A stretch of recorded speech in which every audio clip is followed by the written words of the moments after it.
Hello, my name is Jordan Ratcliffe and welcome to episode 1 of a 6-part animation for Talent Pathways.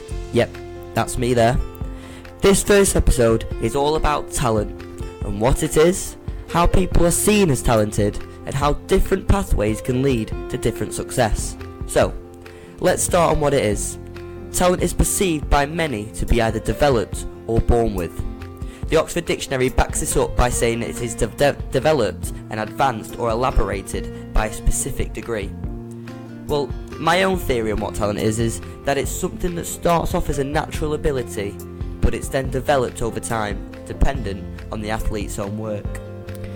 But talent is a big game of perception, and it's very difficult to understand and to get your head around, so I will try and make it easy for you throughout this animation.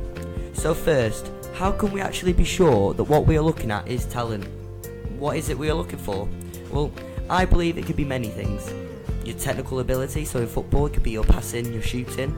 Determination, you want to be the best, you want to push everyone out of the way and you want to be number one. A good listener, listen to the coach, listen to your parents, your friends, listen to everybody.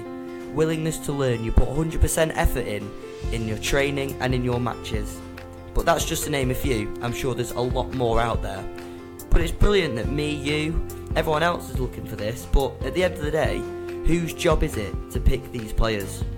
It's the scouts, and the scouts are the ones who look for all of this talent in players. But again, it's about perception for whenever a player gets picked or not. This is why a scout might think that they have everything, but another might not.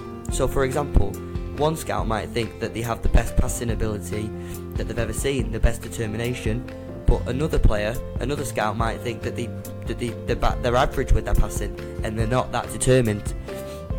So, is it really a lottery for whoever gets picked? The BBC indicated in 2015 that only 0.5% of children playing for an academy level at football actually make it to the first team. So is it a question of actually being lucky, or do you really need to stand out for everyone else? Coates and Abernethy state that 10,000 hours of deliberate practice does not correlate with functional roles within an activity.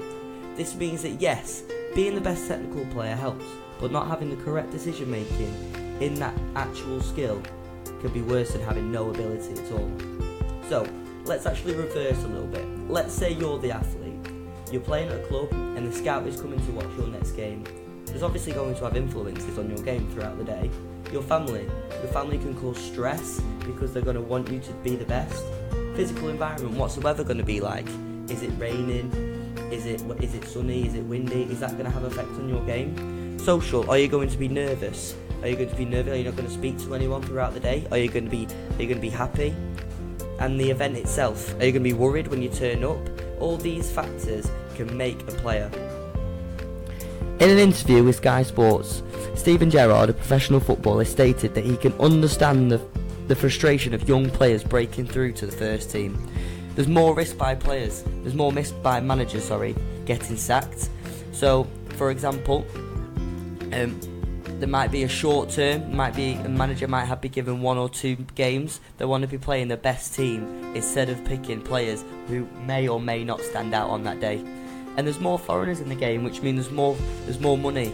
Managers think of the short term instead of thinking of the long term. For example, they will buy a player for a couple of £1 million and they will go straight into the first team instead of picking a young player who can develop them financially in the future and also wealthy, meaning that the fans will want to get on board with this, which is what many English clubs are trying to do in the Premier League. Thank you for watching and I can't wait for the next one. Thank you and goodbye.